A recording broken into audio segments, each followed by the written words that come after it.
Makanya dia kalau di apa di Seto itu kan ada Merajapati. Jadi kita lapor juga kepada saudara, itu bukan nggak sembahyang. Bilang kepada dia, ini ada saudara yang meninggal, tolong antari dia nanti, kan gitu ya.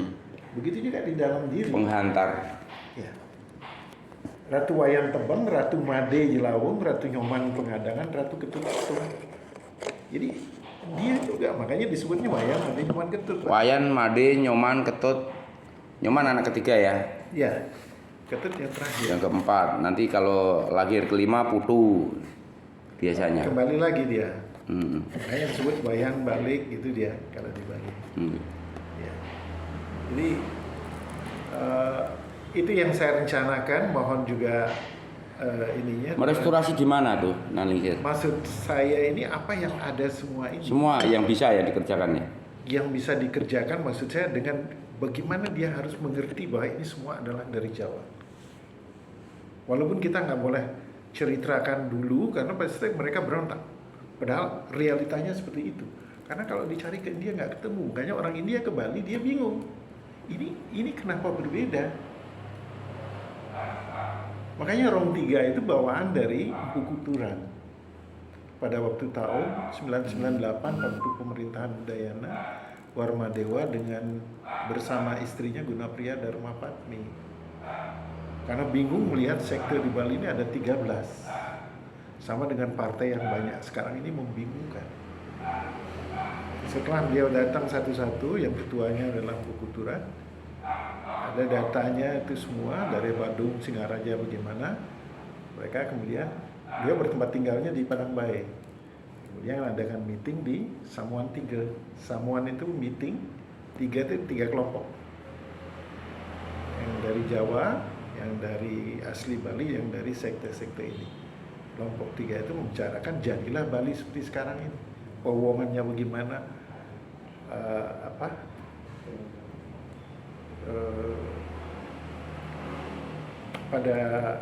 kepada Tuhan itu bagaimana. Makanya di sana ada Padmasana. Jadi di sana itu kan ada Rong 3. Rong telu. Di sini nggak ngerti Rong telu itu apa. Padahal itu Bapante, Ibunte, Ragante. Asalnya dari dasar aksara. Dikaitkan ke India ya nggak ketemu. Itu maksudnya. Kalau kamu harus hormat kepada orang tua, hidupmu akan menjadi benar. Kalau nggak disebutnya tulah. Tulah itu hidup terbalik. Kutukan. Tangan di bawah, kaki di atas. Apa artinya? Sulit hidupmu. Makanya kalau di Jawa kenapa ada sungkem? Jadi ini kalau dikaitkan, Mbak, dia indah sekali. Itu yang saya inginkan. Harmoni. Doanya supaya saya mampu nanti jelas begini, dengan pernah membaca apa skala itu kan harus ada programmernya juga nanti, kemudian editornya ada, kemudian pengumpulan data ada. Nah setelah ini rangkum semua, baru dianalisa, baru nanti secara keseluruhan baru Berarti mau Nalingkir wujudkan di pekarangan Nalingkir? Bukan, maksud saya untuk keseluruhan. Enggak, karena harus ada sampel. Jadi sampel pertama master plan-nya kan harus, maskotnya kan harus dibuat dulu. Ya sebenarnya dia sama dengan pemerajaan sekarang ini sama. Sama seperti yang dibuat di Taman Nusa misalnya gitu kan. Karena ada prototip dari seluruh Nusantara kasarannya gitu. Nah ini kan itu restorasi yang ingin Nalingkir lakukan ke sana. Berarti kan kita harus memberikan percontohan di satu tempat dulu kan, baru diikutin yang lain kan gitu. Ya, saya pikir sih kita selain kita nguri-nguri memelihara yang sifatnya building, sarana dan prasarana, kalau Mbah Kong sekarang terbalik. Mbah Kong konsentrasi penuh membangun human. Karena sekarang yang ada adalah people. People itu identik dengan ogoh-ogoh. Kalau nggak digendong nggak bergerak, nggak berjalan. Jangan ketawa, beli. Yang endingnya nanti tujuannya ke sana, Mbak. Kan? Karena ini kan untuk menyambungkan saja. Benar. Apa yang mereka anut sekarang agemannya itu sudah benar, tapi mereka nggak ngerti ageman sudah itu indah. batunya. Jadi yang sudah indah ini jangan dirusak. Tapi kita rawat, kita pelihara, tinggal ngisi nih, Bli. Iya. Ini ada wadah, Bi. Kamu mau ngisi susu kah, santan kah, teh kah, kopi kah, buah-buahan kah? Jadi wadahnya harus siap betul ke sana. Baru bisa menghargai. Kalau bisa menghargai, nah diri aja belum bisa menghargai, gimana lebih lanjut gitu. Makanya sebetulnya pesan leluhur kita itu jelas sekali. Jagat gede, jagat ciliknya wiji mring sariraning sun. Semesta raya yang tiada batas dengan beragam galaksi, dunia dan segala isinya termasuk kita ini menyatu di dalam diri pribadi kita. Sariraning sun. Apa yang terjadi ketika semua itu satu? We are one. Universe become one. Semesta raya yang tiada batas menyatu dalam diri pribadi kita. Maka semua yang terjadi adalah harmoni itu tadi. Nah, menjaga harmoni ini kan kita harus tahu sumbernya. Kita harus cerdas rohani itu tadi. Rawatlah rohani kita, rapatlah napas kita. Ya dengan memulainya dulu. Merawat dasar dan wadahnya itu dengan pernapasan panjang dulu. Maka kita akan jernih berpikir, jernih hati, indah berperasaan. Ya kan? Beli kan tadi nanya, saya lagi mau nanam pisang Mbak Kung, ada bantaran ini kan. Kan dia bilang, buka terus Beli pelan-pelan, terus saja jangan berhenti. Tapi setiap kali melakukan harus maturan. Kopi manis 2 gelas untuk kawitan laki kita, kawitan perempuan kita, mohon restunya. Nanti kamu disertai. Siapa tahu itu adalah situs yang dirindukan Nanlingsir juga. Mengembalikan wujud asli apa yang ada di tempatmu itu, Bli. Ke sana. Nah sekarang kalau menanam pisang, Mbah Kung sarankan tidak menggali lubang, Bli. Timbunin saja, Bli. Ini bonggol pisang didirikan, kamu uruk saja kanan kirinya. Kamu nggak tahu karakter pohon pisang. Akarnya kan di atas, Bli. Kalau ke bawah kan nggak ada nutrisinya. Ya, dia bernafas dari akar. Ya kan?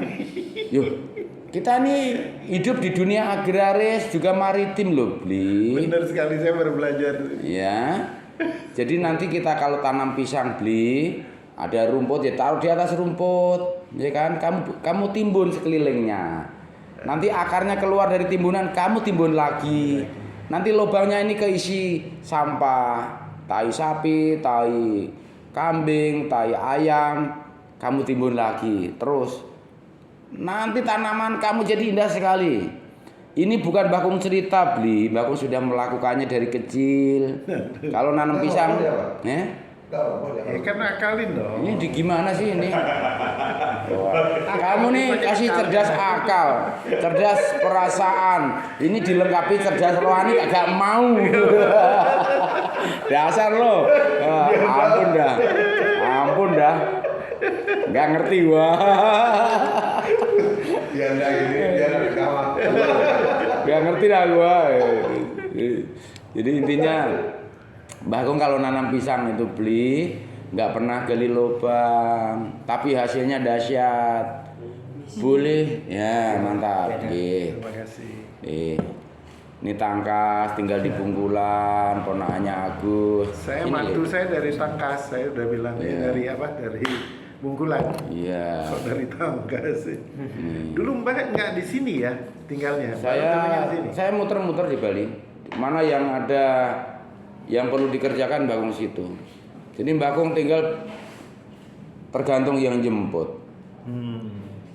Di sini Mbah Kung bebersih ya untuk melayani people yang konseling tentang skripsi, tentang disertasi, tentang banyak hal lah. Kayak tadi ini kan konseling tentang beton. Saya nggak mau mereka merusak lingkungan. Membangunlah sesuai dengan kontur tanah yang ada. Nggak ada hukum uruk menguruk sebenarnya. Apa dia? Ini kalau memerlukan beton monggo. Jadi saya nggak mau anak-anak itu merusak lingkungan, beli, ya kan? Ikutinlah kontur yang ada, jangan dibongkar, jangan diuruk, ikutin aja kontur yang ada, gitu. Ya ini konseling tentang masalah sipil dan arsitek, kita gitu. Di foto. Karena bawa nggak apa-apa.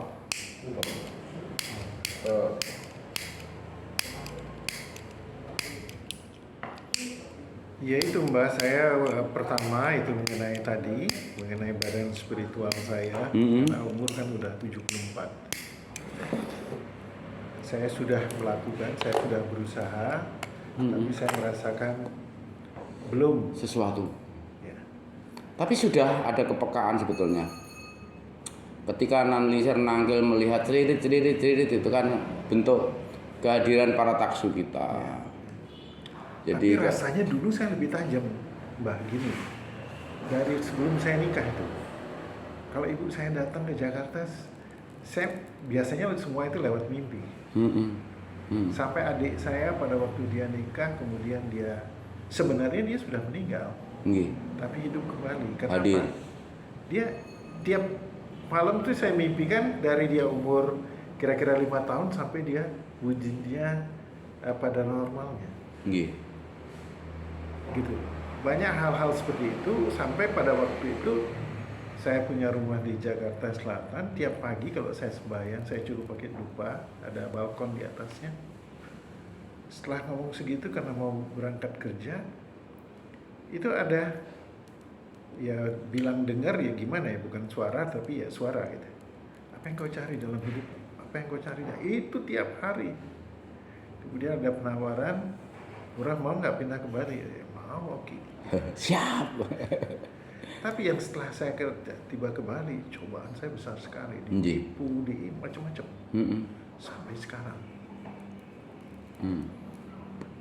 Tapi terakhir ini ada juga seorang, saya juga nggak ngerti apakah benar ini ada suatu jalan terang, saya nggak ngerti juga, karena baru dia pulang dari Jakarta. Itu yang saya heran-herannya, kalau dari mungkin saya sampai jual macam-macam itu hanya untuk hal-hal seperti itu. Kelihatan itu. Saya ditipu orang. Bilang ditipu juga bagaimana? Nggak bisa bilang. Akhirnya hutang saya yang numpuk. Apa yang salah pada diri saya? Atau mungkin memang harus saya lewati? Dan bagaimana mencari solusinya? Kalau Nanlisher itu sering ditipu, hikmahnya kan supaya Nanlisher jangan jadi penipu. Itu hikmah pertama. Ya, itu yang pertama. Ketika Nanlisher itu sering ditipu berarti adalah pesan keras. Kita tidak boleh jadi penipu. Saat Nanlisher melakukan apapun akhirnya dituntut ngadain A, B, C, D dan tidak ada korelasinya. Nah sekarang kita sudah membahas hal yang simple, yang tidak perlu tipu menipu, tapi kita melakukan apa adanya penuh rasa syukur dengan mengikuti daya rohani kita. Kita mengandalkan kedahsyatan dan kemuliaan beliau ini sesuai dengan jiwa kita. Tadi Mbah Kong singgung tentang jasmani dan rohani. Kalau sudah tidak ada korelasinya dengan rohani, jangan ngikutin ragawi kita. Sekarang Nanlisher numpuk utang. Mau bangun dengan siapa? Bangun ini kan butuh biaya besar.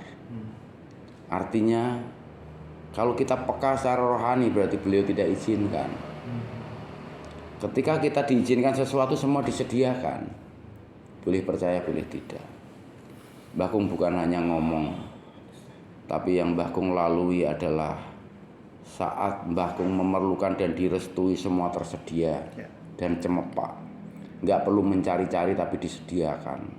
Tapi ketika Mbah Kung ini dipenuhi dengan keinginan dan kemauan ragawi, aneka hal menjadi benturan. Ya kan? Ada benturan sana sini yang harus dilalui, bukan untuk kita itu lemah, tapi mampukah kita konsisten menjalankan apa yang menjadi anugerah kita ke sana. Jadi nggak perlu menyesali apa yang sudah kita lalui, tapi mensyukurinya menjadi hikmah terbesar bahwa kita selama ini mengabaikan napas kita. Itu ke sana sebetulnya. Nah ini kita bikin minuman ini, kita tos dulu. Ya. Ya, tos dulu. Semua. Iya. Terus.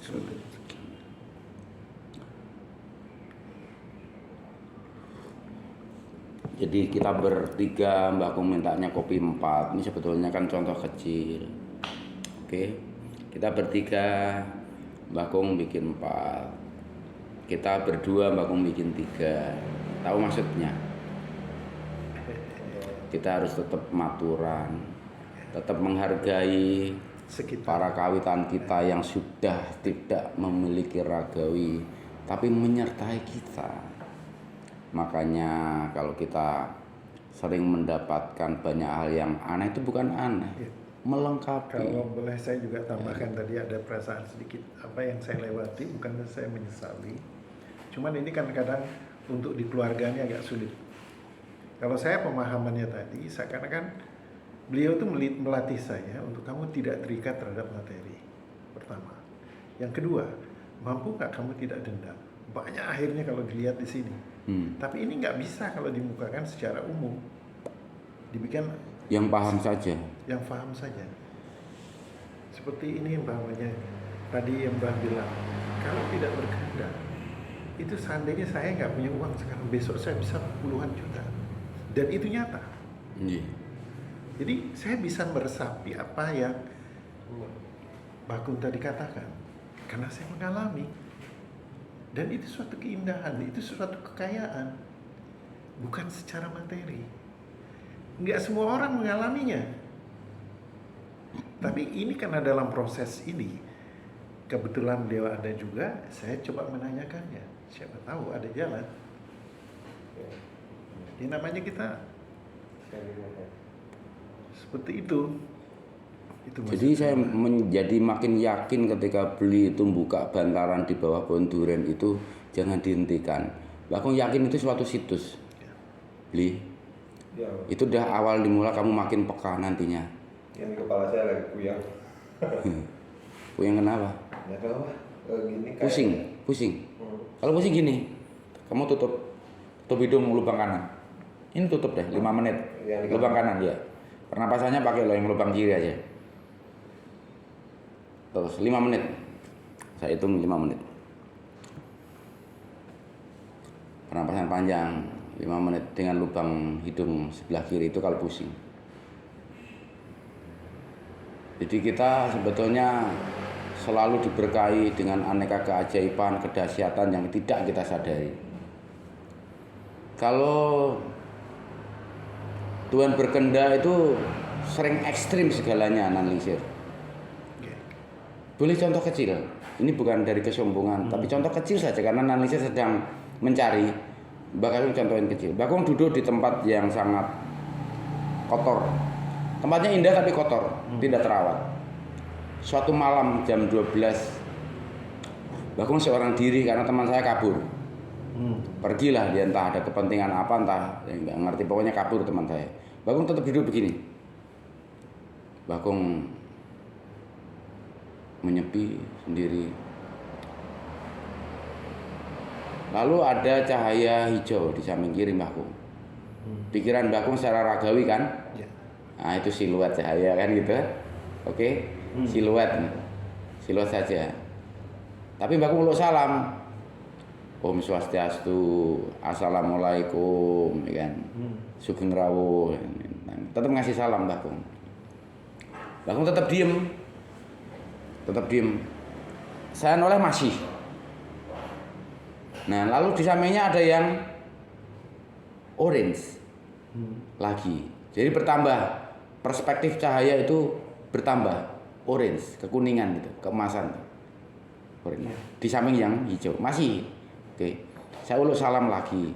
Om Swastiastu, Belum 5 menit loh. Belum 5 menit loh. Saya baru mau bilang itu Belum 5 ada menit. 1 menit itu Ra. Ya. Dia Tutup nggak dah. ngerti. Iya. 5 menit itu lama Ra. Kamu cukup dengerin, nanti kamu nangkep kok. Kamu tutup sambil dengerin, nangkep. Belum 5 menit. Ya. Ada yang oranye kemasan itu, hadir di samping yang hijau. Udah. Bahkan melanjutkan lagi nyepi gitu. Pikirannya masih arah lagi cahaya gitu kan. Oke.